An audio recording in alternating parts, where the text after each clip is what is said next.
नमस्कार, हम छी जयंत आ अहाँ देख रहल छी मॉडल खबर। कहल जाइत छै जे संचार जगत समाज के रास्ता देखबै छै। सच में फेर से एहि बेर के निर्वाचन जे परिणाम छै नेपाल पत्रकार महासंघ के एकटा रास्ता देखलखिए। नेपाली नागरिक के जे एकटा सपना छै जे नेपाल के प्रधानमंत्री एकटा मधेसी मूल के होई, महिला होई, एकटा ई सपना ओ तऽ पूरा नहीं भेल छै, मुदा नेपाल पत्रकार महासंघ मधेसी मूल के नेतृत्व सेहो दऽ चुकल छै आ महिला एहि बेर नेतृत्व पलकैया। ई मैसेज कहिया नेपाल में लागू हेत कार्यान्वयन में अतै या कहीं नेपाल के नागरिक देख पौते नेपाल सरकार के नेतृत्व में, ई तो भविष्य के गर्भ में छै। मुदा आई जे नेपाल पत्रकार महासंघ महिला नेतृत्व पलकैया, ई कतेक सुखदायी रहतै खास कऽ महिला सबके लेल, तई विषय पर बातचीत करऽ के लेल हमरा सब लग में छै नेपाल पत्रकार महासंघ के मध्य प्रदेश के प्रादेशिक समिति में जे उपाध्यक्ष पद में दोसर कार्यकाल के लेल निर्वाचित भेल छथि ज्योति झा जी, आ नेपाल पत्रकार महासंघ धनुषा शाखा के महिला उपाध्यक्ष पद में फेर से दोसर कार्यकाल के लेल निर्वाचित भेल छथि नेहा झा जी के आमंत्रित केने छी। दुनू गोटे के स्वागत अछि। धन्यवाद। सबसे पहिल क्वेश्चन प्रादेशिक समिति के उपाध्यक्ष जी से, ज्योति जी से, जे महिला नेतृत्व पलकैया, कते खुशी छियै केंद्र में? स्वाभाविके छै, खुशी तऽ बहुत ज्यादा भऽ रहल है। जहिठाम एकटा घोग में महिला रहै छलैया, जे एकटा मतलब दलान तक पर पैर राखऽ के लेल महिला के 10 बेर सोचै छलै, आइ ओ जाकऽ नेतृत्व कऽ रहल छै, तऽ एहिसँ बड़का बात आ खुशी के बात हमरा सबके लेल की भऽ सकैया। एज अ महिला सेहो केंद्र में नेतृत्व पलकैया महिला नेहा जी, पहिल बेर 69 वर्ष के पत्रकार महासंघ के इतिहास में। महिला के हिसाब से केना देखै छी अहाँ? यदि चाहबै तऽ परिवर्तन संभव छै, आ नेतृत्व पुरुष मात्र नहीं कि महिला सेहो सम्हारि सकैया। वएह सोच के संग हमरा बुझाइया निर्मला शर्मा जी सेहो एहि बेर चुनावी मैदान में छलखिन। एहिसँ पहिलको बेर छलखिन, हार बेहोरेलखिन, तैयो पाछा नहीं पड़लखिन। एहि चीज से ओ ई प्रूफ कऽ देलखिन हँ सबके आगू में, यदि अहाँ निरंतर कोशिश करैत रहबै, महिला पुरुष किछु नहीं होइ छै, यदि अहाँ कोशिश करबै तऽ ई जरूर एक दिन संभव छै। आ एहि चीज के लेल किया खुशी लगैया कि 4म अंग के रूप में पत्रकारिता के मानल जाइ छै, तऽ पत्रकार के जे छै सोच बहुत मतलब आब उत्कृष्ट भऽ रहल छै। हुनकर सबके सोच सेहो नहीं, पुरुष मात्र नहीं कि हरेक समुदाय जेकरा कि पाछा पड़ल मानल जाइ छै, ओ हुनको सबके आगू आबऽ चाही, नेतृत्व तह में पहुँचऽ चाही, से बुझि कऽ आइ महिला के देलखिन हँ। ओ एकटा सुखद पक्ष छै। महिला सब पिछला समय में एकटा जे कहल जाइ छै ने, जे बहुत न्यून संख्या में छै पुरुष के तुलना में पत्रकारिता में, मधेश में तो आरो कम छै। बदलाव अतै हुनकर नेतृत्व के कारण से? ओ ओना छथिन, महिला खबर नाम के एकटा ओ संचार ऑनलाइन सेहो संचालन करैत आयल छथिन। प्रायः ओ दै छथिन पुरुषो सबके समाचार के लेल, लेकिन ओ शुरू में की चाहैत रहै छथिन, एहि चीज हम एहि लेल जोड़ऽ चाहलहुँ हँ जे सबसे पहिले हुनका प्रायोरिटी में जे छै महिला रहै छथिन। जब महिला रिपोर्टर नहीं भेटै छनि, संवाददाता नहीं भेटै छनि, ताहिके बादे ओ पुरुष कोनो संवाददाता के चयन करै छथिन। एहिसँ ई लगैया जे जरूर हुनका नेतृत्व में ई संभव छै, महिला के लेल काज सेहो करथिन, आ महिला हुनका नेतृत्व में जे अखन के नेतृत्व एलैया हुनका लेल जे छै ओ काज करथिन। ज्योति जी से पूछऽ चाहबिन जे नेहा जी जेना जै किस्म से कहलखिन जे निर्मला शर्मा जी के नेतृत्व से महिला सबके आबऽ वाला दिन में महिला संचारकर्मी सबके लेल स्वर्णिम समय के शुरुआत सेहो भऽ सकै छै, कोन रूप से अपने देखै छियै? अब एना छै, विश्वास कऽ सकै छी, अपेक्षा अइ जे एहन हेतै। किएक तऽ एकटा चीज फेर हमर की कनिक अइ जे हमसब देश के जखन 4म अंग छी, तऽ हमसब इक्वालिटी, कखनो भी महिला पुरुष दुनू बराबर छै, दुनू के लिए बराबर हमर सबके देखऽ के नजरिया सेहो होबाक चाही। रहलै कतौ न कतौ जे हिसाब से महिला सब, जेनाकि बहुत गोटे छलखिन बीतल समय में, बहुत महिला सब छलखिन मीडिया में, बहुत गोटे बैक भऽ गेलै। ओहि बैक होबऽ के पाछा बहुत रंग के कारण सब छै। तऽ कमती में पुरुष एकटा महिला के पीड़ा नहीं बुझि सकै, लेकिन महिला तऽ महिला के पीड़ा बुझतै। तऽ तैं लऽ कऽ एकदम सकारात्मक ऊर्जा के साथ हमसब हुनका देख रहल छी। जेना पिछला किछु महीना पहिने हम सब ज्योति झा जी से अंतर्वार्ता केने रही, हुनका से पूछने रही जे अहाँ पत्रकारिता में केना प्रवेश केनु। पहिल बेर आई नेहा जी से अंतर्वार्ता कर रहल छी, तो हुनको से पूछऽ चाहबनि जे पत्रकारिता किया सेलेक्ट केलिए, केना के प्रवेश केलिए। एहिमे किछु हमर अभिभावकके सेहो जे योगदान छनि।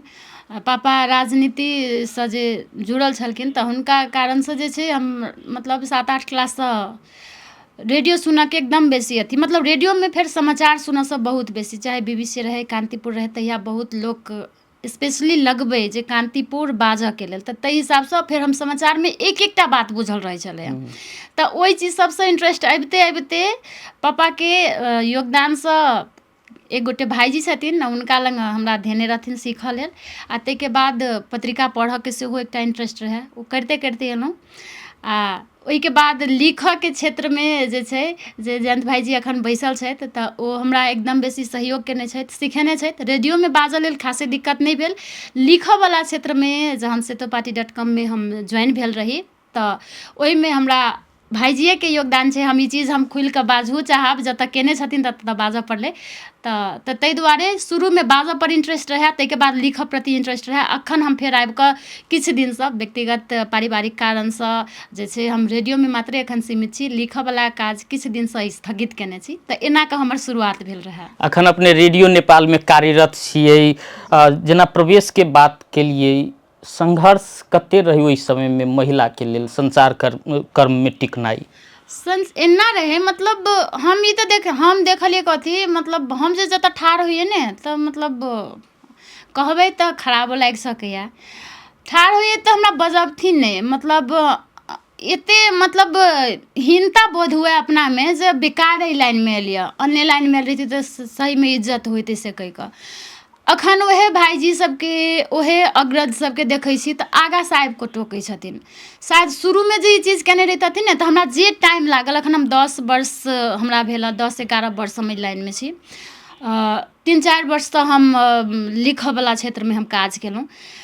ई चीज हम शुरुएमे हम बुझाइए हम अपना आपके अब्बल मानतियै जे हाँ नहि हम लिख सकै छी, हमरामे हिम्मते नहि आबै ओ चीजके। कतहु ने कतहु बहुत असहयोग भेटल, जे मतलब महिलासँ बेसी नहि, मतलब अहाँके की धियापुता जानि कऽ अहाँके इग्नोर करऽके, ई सब रेडियोमे बाजऽवला छै, विज्ञापनमे बाजि लेतै, समाचार पढ़ि लेतै, फील्डमे चलऽवला या फील्डमे सँ ओहो रिपोर्टिंग कऽ कऽ आनि कऽ ओ समाचार लिख सकैए, से चीज सोच हमरा बुझाइए अखनो तक अभिवृद्धि नहि भेल छै एतऽके संचार माध्यममे। आ खुशी छी जे हमरा ई चीजके लेल बहुत गर्व महसूस होइए जे रेडियो नेपाल हमरा ई चीजके लेल लायको बुझैए। आ रेडियो नेपालमे हम अपने संपादन सेहो करै छी, दोसरके समाचारके सेहो संपादन करै छी, आ ताहिके बाद अपन लिखल समाचारके सेहो हमरा प्रायोरिटीके साथ केंद्रमे बाजऽके हुए या अपना प्रदेशमे, हमरा सबके कोनो काट छाट करऽके जरूरी नहि पड़ै छै। तऽ ताहि दुआरे ई सुखद पक्ष छै। लेकिन हाँ, जनकपुर जतऽसँ शुरुआत केने रही ओहिठमनसँ असहयोग भेटल। अखन जे आदमी सब सहयोग करै छथि हुनका कनिक दिन पहिने बेसी सहयोग केने रहितथिन ने तऽ हमरा बुझाइए नेहा झा मात्र नहि कि आरो हमरा संगे बहुतो महिला सब आयल रहथिन। अखन संघर्षके फल मीठ छै। जी मीठ छै। आ ई सुखद पक्ष छै जे अखन उस मानसिकतो चेंज भेलैए, जे हमरा बेरमे जे हमरा दिया महिला कहि कऽ चाहे धियापुता छै एकरा बुते नहि हेतै से सोचै छलखिन हँ, हुनको सबके मानसिकतामे एखन छै जे नहि महिलो कऽ सकैए, ओहो सब लिखऽमे आगाँ आबि सकै, बाजऽमे मात्र नहि कि लिखऽमे सेहो छै। पत्रकारितामे हम एकटा बात कथी देखै छियै हरदम, महिलाके खाली रेडियोमे या टीवीमे आगाँ फेस देखाबऽके लेल या ओकर वॉइसके प्रयोग करऽके लेल मात्र देखल जाइ छै, नहि, ई गलत छै। आ ई सब दिन अहाँ सबके हम पुरुषके हम रिक्वेस्ट करै छी, अखन हमर सबके अध्यक्ष सेहो पूरन जी एलखिन हँ, हमरा सबके नेपाल पत्रकार महासंघ धनुषा शाखाके अध्यक्ष बनि कऽ, हुनका सेहो हम ई चीज कहऽ चाहबै, पूरन जी यदि अपने मतलब सबके वोट लऽ कऽ अपने जीतलिए तऽ जरूर एहिमे ई नहि देखबै जे महिला छै, दलित छै, पुरुष छै, ई छै ओ छै, किछु नहि, जे एथिन हुनका सहयोग करबै। आ हाँ अहाँ कऽ सकै छी से कहि कऽ कम से कम महिलाके कनि बेसी किया तऽ पाछा पड़ल जी एकदम अहाँ कऽ सकै छी से कहि कऽ हौसला जरूर देबै, ओ करथिन चाहे केओ रहथिन ओहिमे। ओना ज्योति जीसँ तऽ संघर्षके कहानी पुछले छियै, तैयो नेहा जी एकटा बात कहलखिन हँ जे करऽ नहि सकतै जे पहिने कहि दै छै, ओ मनोबलके कते गिरबै छै। जेना कहलखिन हँ जे लिखऽमे हमरा समय लागि गेल, कते मनोबल खसबै छै? सबसँ पहिने तऽ हम एकटा बात कहब, महिला पाछाँ नहि छै। महिला जे चीजमे छै अव्वल छै, आ बहुत हमरा लगैए जे काज अगर महिला घर सम्हारै छै तऽ हमरा लगैए जतेक महिला घर नीकसँ सम्हारि सकै ओतेक पुरुष कहियो नहि सम्हारि सकै। महिला बच्चासँ जतेक नीकसँ सम्हारि सकै पुरुष नहि सम्हारि सकैए। महिलाके अहाँके मौके नहि भेटलै, आ जाहिमे मौका भेटल छै महिला झंडा गाड़ने छै, चाहे ओ प्लेन चलाबऽके हुए चाहे की कहै छै घर गृहस्थी सम्हारऽके हुए। रहलै बात नेहा जे कहलखिन से हम नेहाके बातसँ पूरी सहमत छी। किएक तऽ कखनो किछु एकटा की होइ छै जे बैकबोन बनि कऽ जे केओ ठाढ़ भेल नहि तू कऽ सकै छी, तोरामे क्वालिटी छौ। अगर अहाँके नहियो, हरेक आदमीमे हर चीजके क्वालिटी नहि होइ छै। भऽ सकैए हम भऽ सकै नेहा जतेक सुन्दर बाजि सकैए हम नहि बाजि सकै छी, अहाँ जतेक सुन्दरसँ सवाल कऽ सकै छी हम सवाल नहि कऽ सकै छी, केओ लिख सकैए केओ लिख नहि सकैए। तऽ हरेक चीज एके गोटामे तऽ सम्भव नहि छै, किछु ने किछु सबमे कमी होइ छै, हमरोमे कमी अइ। पर फिर भी एकटा की होइ छै जे अहाँ जे केकरो जे कोनो चीज एकटा होइ छै ने डर होइ छै ने, ककरो हिचक होइ छै, जेना हमरा बाजऽ बेरमे बहुत ज्यादा हिचक होइए, हमरा एखनो भऽ रहल अइ। तऽ कमतीमे एकटा बैक सपोर्टर नहि अहाँ कऽ सकै छी, अहाँ कऽ लेबै, अहाँमे ओ चीज अइ, अहाँ कऽ कऽ देखियौ तऽ ओ अहाँके एकटा बुझाइ छै जे ओ भीतरसँ एकटा आन्तरिक शक्तिके प्रदान करै छै। आब ओ काज तऽ अहीँके करऽ पड़त, किया तऽ दोसर बेर अहाँ प्रदेशके मध्य प्रदेशके जे नेपाल पत्रकार महासंघके उपाध्यक्षमे निर्वाचित भेल छियै, आब तऽ ओ काज तऽ अहूँके करऽ पड़तै ने? नहीं जी जरूर, एकदम सही सवाल केलहुँ अपने। एहिसँ पहिने बेरमे तऽ हमरो लेल एकदम नया छल, सिखैएके क्रममे छली हम, शायद एखनो बहुत चीज नहि सिखने छी। लेकिन एहि बेर हमर प्रयास रहत जे हम किछु करी, महिलेके लेल नहि पुरुषोके लेल करी। मतलब जे जतऽ एखनो नहि छै, अन्यायमे नहि पड़ल छै, चाहे शोषणमे नहि पड़ल छै, से बात नहि छै, लेकिन कनि हम एक रत्ती कनि बेसी ग्राह्यता हमर कोशिश रहत जे हम महिला छी तऽ महिलाके दी। केहन अनुभव रहलै एहिसँ पछिलका कार्यकाल, आ आब की करऽके छै, अनुभव केहन? हम चाहब जे हमर पाछाके कार्यकालके बारेमे हम चर्चे नहि करी, किएक तऽ ओहिमे हमरा कहऽके लेल हमरा पास किछो जवाबे नहि अइ। जे हम किछु केलहुँ अइ से हम नहि कहि सकै छी। तीत अनुभव छलै? हाँ, हमरा लेल तऽ अइ, हमरा लेल बहुत तीत अनुभव अइ। हमरा लगैए जे ओ कनिक डिस्कसेमे हमर सबके बीतलै, हमसब केलहुँ किछु नहि, ओहिके लेल हम एकदम शर्मिंदगी सेहो महसूस करै छी। लेकिन एतेक भेलाके बावजूदो हम किछु नहि करऽ सकलहुँ। तैयो हमरा पर 750 पत्रकार छै मध्य प्रदेशमे, एतेक गोटे हमरा पर विश्वास केलखिन, फेरसँ हमरा निर्वाचित करेलखिन। तऽ एहि बेर हिनकर सबके विश्वासके हम नहि तोड़बै, हमर 100% अपना दिससँ कोशिश रहतै। जेना कहलियै जे बाताबातीमे चर्चेमे समय बीत गेल, ओ तऽ केंद्रसँ लऽ कऽ तऽ जिला तक छलियै, तऽ ओहिमे तीत अनुभवके कोन बात अइ? फिर भी एना होइ छै कि अहाँ जखन भले आब जेना अगर कहल जाय तऽ अहाँमे क्वालिटी अइ नहि अइ ओ अपन सेक्टरके बात छै। लेकिन की होइ छै जे अगर हमसब पत्रकारके नेता कहै छी तऽ तखन की होइ छै जे कोनो भी पत्रकारके अगर समस्या पड़लै, कोनो भी ई तरहके समस्यामे छै तऽ ओकर निवारण करऽके काज तऽ पहिल तऽ जिलाके छै। जिलाके हरेक जिलामे अहाँके महासंघ छै, तऽ ओ महासंघके अध्यक्ष देखतै, ओकर कार्य समिति देखतै, अपन जिलाके देखतै। जिलासँ कोनो बात अगर ओतऽसँ अहाँके नहि अगर सम्हरि रहल छै तऽ प्रदेश देखतै, अगर प्रदेशोसँ नहि भऽ रहल छै तऽ केन्द्र देखतै। लेकिन प्रदेशमे चाहे ओ शुद्धता मतलब शुद्धिकरणके बात हुए तऽ, चाहे पत्रकार सबके सदस्यताके बात हुए तऽ भेल छै, बहुत ज्यादा विवादित भेल छै। तेँ लऽ कऽ तऽ चुनावो एतेक लेट भेलैए। तऽ हमसब तऽ कमजोर ठहरायल छी, आ छलिए सेहो, ओहि चीजके स्वीकारऽ तऽ पड़तै। अब जेना अब दोसर कार्यकाल लेल अहूँ छियै निर्वाचित भेल, केहन अनुभव रहै, आ आब की करऽ चाहबै अपने?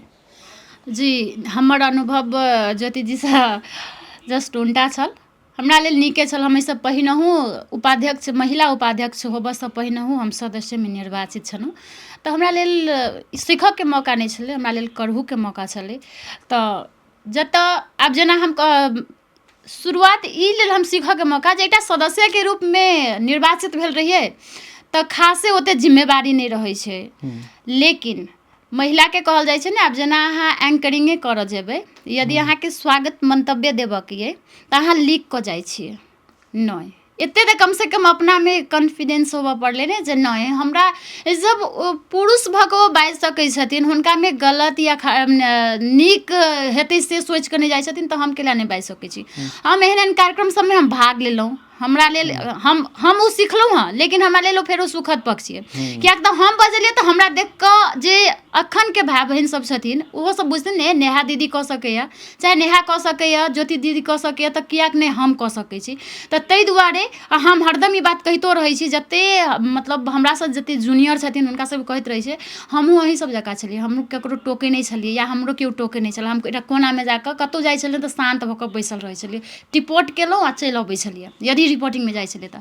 लेकिन नेहा आब ओहन नहि छै, नेहामे आब ओतेक कॉन्फिडेंस एलैए, नेहा बाजि सकैए, नेहा कोनो कार्यक्रममे जाकऽ अपन बात राखि सकैए आ इहो चीज दोसरोके कन्विंस कऽ सकैए जे अहूँ कऽ सकै छी से कहि कऽ। तऽ ताहि दुआरे हमरा ओ चीजके आब सीखऽवला हम नहि लेब कार्यकाल मतलब पिछला कार्यकाल अहाँके नेतृत्व क्षमता के विकास केलकै। एकदम केलक। आ अखन हम कहऽ चाहब जे अखने बहुत गोटे महिला पत्रकार सब छथिन, नया चेहरा सब सेहो देखलिए, हमरा सब पाछा आयल, अब 1-2 वर्ष या 4 वर्ष भेल हेतै, हुनको सबमे एक कॉन्फिडेंस देखलिए। दीदी अहाँसँ हमरो सबके एकटा सीखऽके मौका भेट रहल अछि जे अहाँ सब एतेक कॉन्फिडेंस केना छी। अहाँ सबके देखलहुँ हँ चुनावमे लड़ैत तऽ मतलब सब संगे बजै छियै, हमरा सबके केओ नहि टोकै छै। हम कहलिए नहि, हमरो नहि टोकैत रहै बौआ, हमहूँ आगाँसँ टोकै छलियै, भाइजी दीदी कहै छलियै तऽ बजै छलखिन हँ, आ नहि तहन तऽ कोनो बात नहि। एकटा बात हमरा कथी याद आयल यऽ जे हमरा एक गोटे भाइजी कहने रहथिन, ने नाम कहब हुनकर आ ने हम हुनकर नाम कहऽ चाहब, जे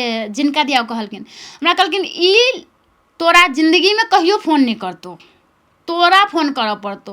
लेकिन हम हुनका तहिए कहली, भाइजी एकटा बात अहाँ याद राखब जे आगाँसँ हुनकर फोन एतै हमरामे, हम कहियो फोन नहि करबै, चाहे हमरासँ जरूरी पड़ै या किछो, लेकिन हुनका करऽ पड़तै, हम जिन्दगीमे कहियो फोन नहि करबै। आ ई बात कतहु ने कतहु हमर ई कॉन्फिडेंस रहै, ओवर कॉन्फिडेंस नहि, कॉन्फिडेंस रहै जे हमरामे फोन एतै आ ओ हमरा पुछतै, ओ हमरा बधाई देतै, हमरा नहि कोनो चीज जरूरी पड़तै, ओ चीज हम कऽ कऽ देखेलिए। आ हमरा अपना आपपर एकदम एहि चीजके लेल गर्व महसूस होइए जे हाँ, हम जे बाजै छी से कऽ कऽ देखेने छियै। आ आबऽवला जे भाय बहिन सब छथिन हुनको लेल आब एखन तक पुरुष अध्यक्ष एलखिन हँ, एहिसँ पहिले महिला अध्यक्ष छलखिन, केलखिन किछु काज, आब हिनकासँ बहुते अपेक्षा हेतै, हमरोसँ बहुत अपेक्षा हेतै, कैलाकि उपाध्यक्षमे जीतल छियै, तहूमे महिलाके कोटामे जीतल छियै, तऽ महिलाके लेल नहि करबै तऽ ई हमर जे नैतिकता छै ने सेहो आवाज उठेबै। एकदम एकदम आवाज उठेबै नहि कि हुनका सबके लेल बेसी हुनकर सबके क्षमता अभिवृद्धिके केना क्षमता अभिवृद्धि कयल जाय, तहूमे सदर मुकाममे मात्र नहि कि बहुत नगरपालिका गाँवपालिका सबमे एखनो ऑनलाइन छै, रेडियो सब छै, हुनका सबके सेहो ई चीजके मतलब हम सदर मुकाममे नहि छी, हम एम्हर ओम्हर छी तऽ हमरा नहि वैल्यू अइ, से चीज नहि होबऽ पड़लै। हम एकर एकटा संकल्प लेने छी जे हम ई चीज करबै आ जरूर हमर सबके अध्यक्ष जी एखनके छथिन ओ मानथिन। पिछला समयमे महिला संचारकर्मी सबके सचमे जे छै कॉन्फिडेंस लेवल बढ़लै पहिनेके तुलनामे। जेना अखने अपने सब तऽ क्लस्टरमे जीतल छियै, मुदा केंद्रके जे रिजल्ट देखबै तऽ कतेक महिला विद्रोहो कऽ कऽ, टिकट नहि भेटलनि हँ तऽ विद्रोह कऽ कऽ सेहो लड़लखिन आ ओ विजय सेहो हासिल केलखिन हँ, निर्वाचित सेहो भेलखिन हँ। ई की संकेत कऽ रहल छै जे नेपाली संचार जगत सचमे आब विकास कऽ रहल छै? जी एकदम, हमरा लगैए जे ओहिमे से एकटा हमहूँ पड़ै छी। ओ केंद्रमे विद्रोह नहि केने छै, हम खुद हमरा लगैए जे टिकट लेबऽके लेल हमहूँ विद्रोहे कऽ कऽ, माने हम पहिले जे संगठनसँ आबैत छलहुँ, जतऽसँ रही हम, ओतऽसँ हटि कऽ हम दोसर मतलब बागी उम्मीदवारे बनि कऽ बुझियौ जे एक तरहसँ जाके लेल तैयार भऽ गेल छल जे बागी उम्मीदवार ठाढ़ होबऽ पड़तै लेकिन हेबै। मुदा हमरा टिकटो भेट गेल, हम ओतऽसँ तकर बाद चुनावो लड़लहुँ, सब गोटेके सहयोगसँ हम जीतो गेलहुँ। तऽ ई तऽ छै जे आत्मविश्वास बहुत बढ़ल छै आब महिला सबमे, तहन लऽ कऽ आब बुझाइए जे आगामी दिनमे ज़्यादातर हमरा लगैए जे महिला सब आब एथिन, जतेक गोटे जे छोड़ि छोड़ि कऽ चलि गेल छलखिन ने, आब ओ सब पूरा हुनका सबके भीतरमे एकटा आत्मविश्वास एतै आ ओ सब फेरसँ रिबैक हेथिन। किया तऽ हम 1-2 गोटासँ इहो सुनऽमे आयल जे नहि, आब हमरा 1-2 महीना टाइम दिअ, हम फेरसँ रिबैक हैब आ एकदम धुरंधर कहब कहि कऽ हमरा 1-2 गोटे दीदी सब जे हमरासँ एकदम सीनियर छलखिन आ ओहि टाइमके नामी पत्रकार सब छलखिन हँ, तऽ ओहो सब रिबैक होबऽके सोचि रहल छथिन। जेनाकि पुरुष संचारकर्मी सबमे सेहो आब सोच जे छलिए, जेना नेहा शेयर केलकै पहिने, जे पहिने टोकबो नहि करै छलखिन हँ, मनोबल बढ़ाबऽके सट्टामे चुपचाप हम असगर रहै छलिए, आब ओ बदलाव आबि रहल छै पुरुषो संचारकर्मी सबमे जे सीनियर रहै छथिन तिनका सबमे ई परिणाम तऽ कम से कम उहे देखा रहल छै। हाँ, पहिले से तो बहुत हद तक परिवर्तन नहीं भेल छै से नहीं कहि सकै, बहुत हद तक परिवर्तन भेल छै। पहिले पुरुष सबके केना बुझाइ छलै, महिला छै हमर अधीन में रहतै, महिला छै नाम के लेल छै, ई की बजतै, एकरा एकटा ठाउँ दऽ देले भऽ गेल, एकरा जेना कहबै तेना चलतै। लेकिन आब महिला सबके विद्रोह केला के कारण से आब पुरुष अहाँके खुद अगाड़ी से कहत नहीं, प्रोटोकॉलो के हिसाब से अहाँ ऊपर छी, अहाँ एतऽ, अहाँके स्थान एतऽ कहि कऽ पुरुष सब आब ओ चीज के सम्मान कऽ रहल छथिन।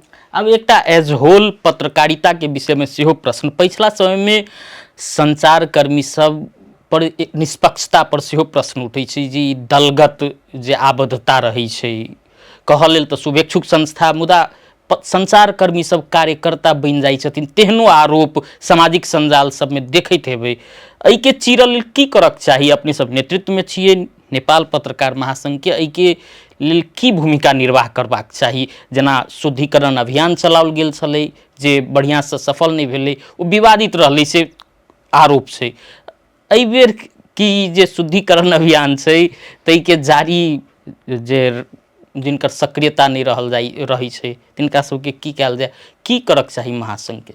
नहीं कहै छै जे विरासत से किछु चीज जे चलैत अबै छै तऽ ओ परम्परा बनि जाइ छै, ओकरा हमसब कंधा पर लऽ कऽ चलैत जाइ छियै, ओहिने होइत आयल छै एखन तक। आ बहुत चीज एहन छै जाहिमे परिवर्तन भऽ रहल छै, नहीं भऽ रहल छै सेहो बात नहीं छै। अहाँके बात एकदम सही है, हरेक पत्रकार कोनो ने कोनो संगठन से आबद्ध छै।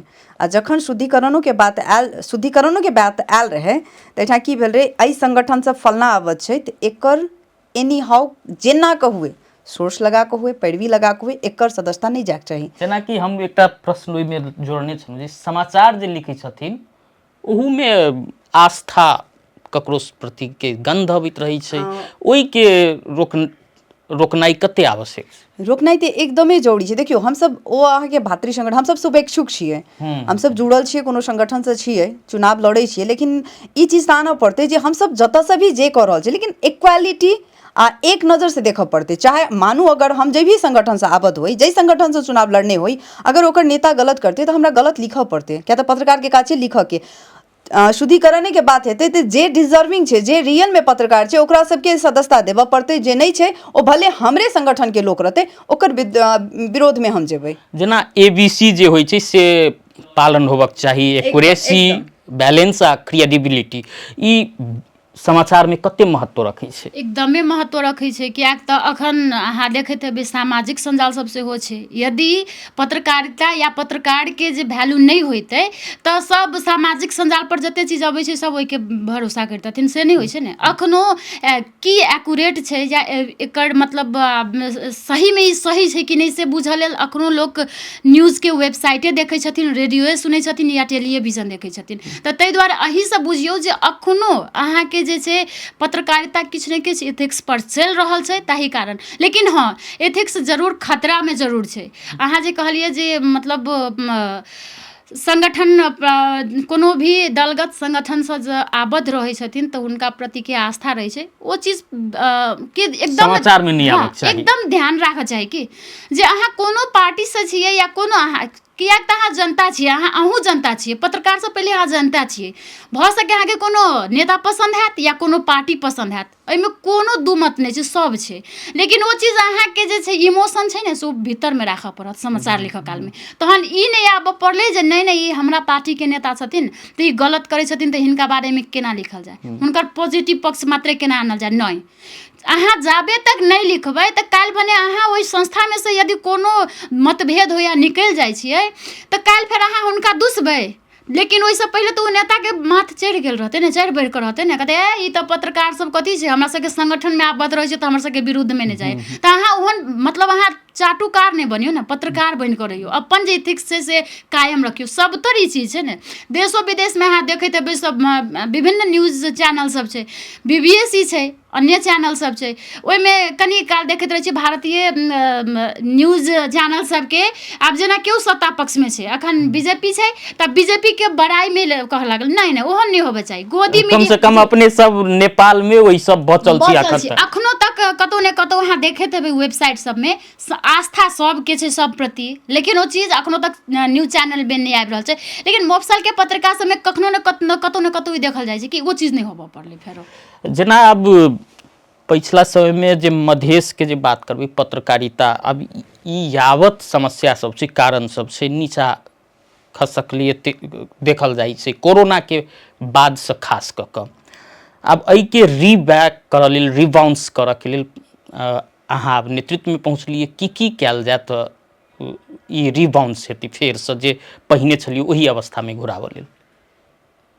एहिमे तो सबसँ पहिले तऽ ई चिन्हऽ पड़तै जे पत्रकार के छै, चाटुकार के छै, ओकरो कनि किया तऽ कतौ ने कतौ होइ की छै जे गलती करै छै 4-5 गोटा, लेकिन पूरा पत्रकार पर सवाल ठाढ़ भऽ जाइ छै, आगू ठाढ़ भऽ जाइ छै, ए सब तो चाटुकार छै, सब तो झोले पत्रकार छै। जेना सामाजिक संजाल के बात कहलिए जे सामाजिक संजाल में पत्रकार सबके तथा नाम गैर बात कहल जाइ छै, तो किछु गोटे के करनी से सब गोटे के भोगऽ पड़ै छै, तऽ ओ चीज के कनि करऽ पड़तै। ओहिके लेल तऽ हमरा लगैए जे आब नेहा छथिन जिला में, तऽ नेहा सब जिला के नेहा सब ओना करथिन, ओना तऽ हमहूँ धनसिर जिला से छी। ओना एकटा बात तऽ आरो छै ने जे कते गोटे सामाजिक संजाल में जे लिखल बात के सेहो सच मानि लै छथिन।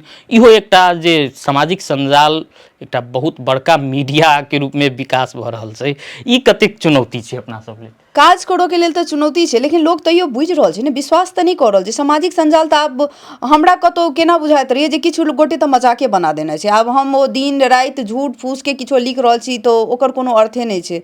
अखनो लोक विश्वास करै छै जे आब जेनाकि ऑनलाइन से की एलै, इम्हरो तथा नाम जेना अहाँके लोकल पत्रिका सब छै, चाहे लोकल ऑनलाइन सब छै, तऽ तैयो लोक एक बेर चेक करै छै कि उम्हर की आयल छै, नेशनल में आयल छै कि नहीं आयल छै, ई बात सही छै कि नहीं छै, तऽ ओ तऽ लोकके कनि अपनो जागरूक होबऽ पड़तै।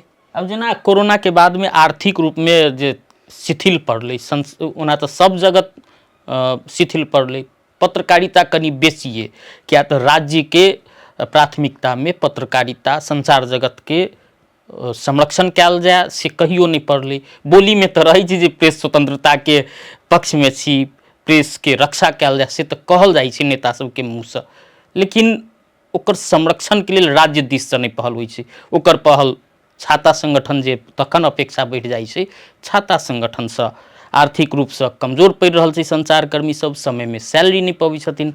ओना पिछलो कार्यकाल में अपने सब प्रयास केने छलिए, आब ओहि के कतेक गति देबै ओ अभियान के? हम एहिसँ पहिनो बेर अपने हमरा इंटरव्यू में जे बजेने छलहुँ तऽ हम एकटा अहाँके की कहने छली जे एहिठाम अहाँके मीडिया सब अहाँके बोर्डिंग स्कूल सब जकाँ खुलि गेल छै।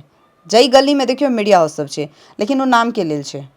लोक कहै छै जे ठीक छै विज्ञापन के या इम्हर में जे जतऽ छै छेबे करे, पर मीडिया हाउस खोलऽ के लेल पहिले मीडिया मालिक जे रहै छै ओ अहाँके घर के संपत्ति हुए, जमीन जायदाद हुए, बेच कऽ मीडिया हाउस खोलै छै।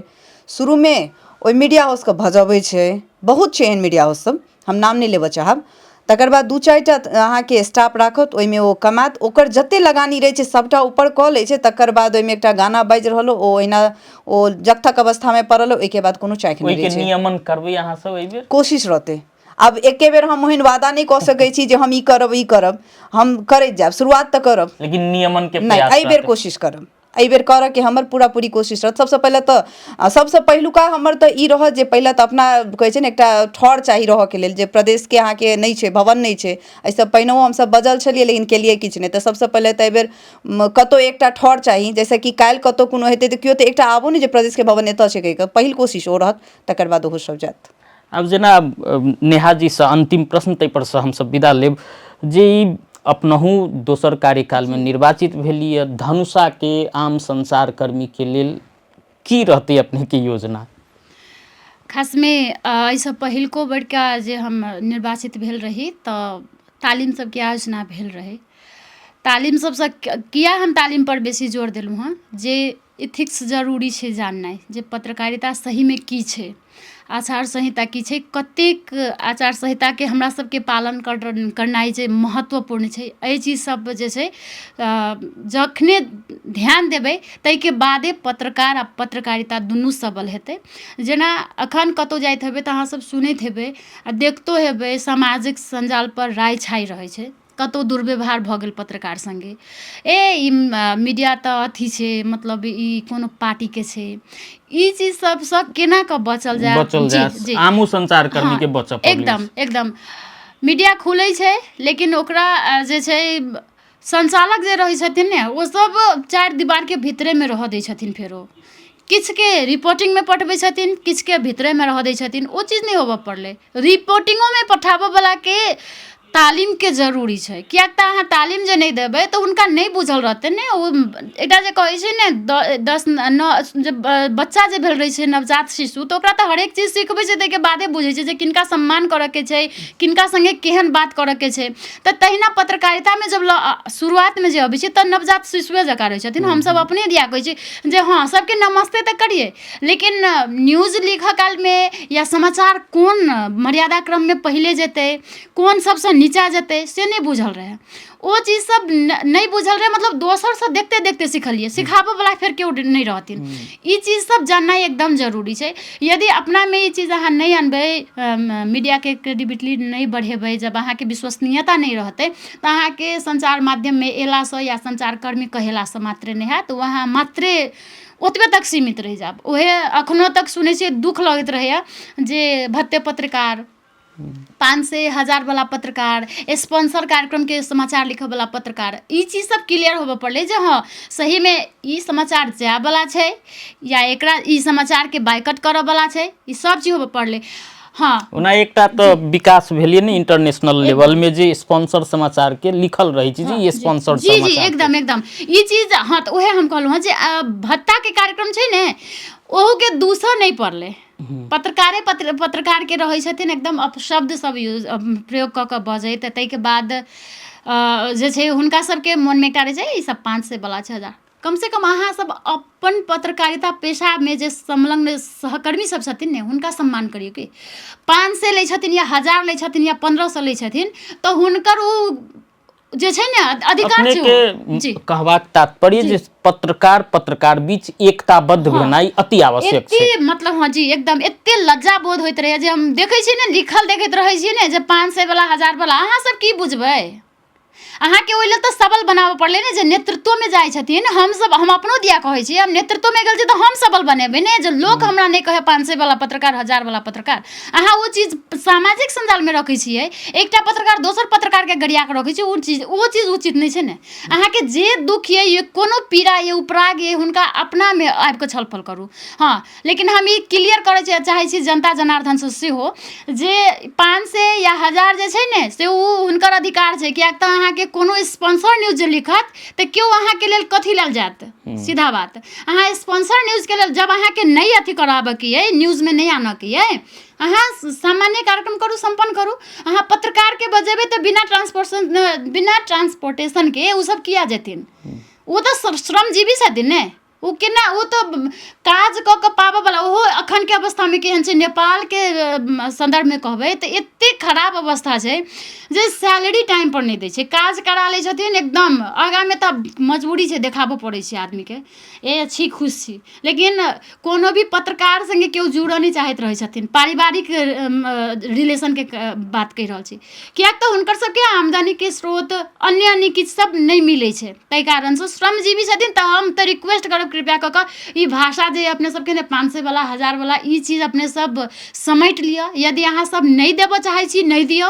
अहाँ सब अपन कोनो स्पॉन्सर कार्यक्रम चलबै छी, अहाँ सब अपनामे सीमित राखू, लेकिन ई भाषा जे प्रयोग करै छी से सब नहीं। कैलाकि इहे श्रमजीवी पत्रकार छै जे आवाज विहीन के आवाज बिना पैसा के सेहो पहुँचबै छै। अहाँ सब देखने हेबै, जब ई चीजमे ईमानदारिता नहीं रहितै तऽ बहुतो एहन प्रथा सब छलैया। अपने सब दिसके बहुते प्रथा सब छै, कमलहरी प्रथा छै, ओ आइ अंत भेलैया। हरबा चरबा प्रथा छै, अंत भेलै। किया? इएह पत्रकार के, इएह पत्रकारिता के कारण।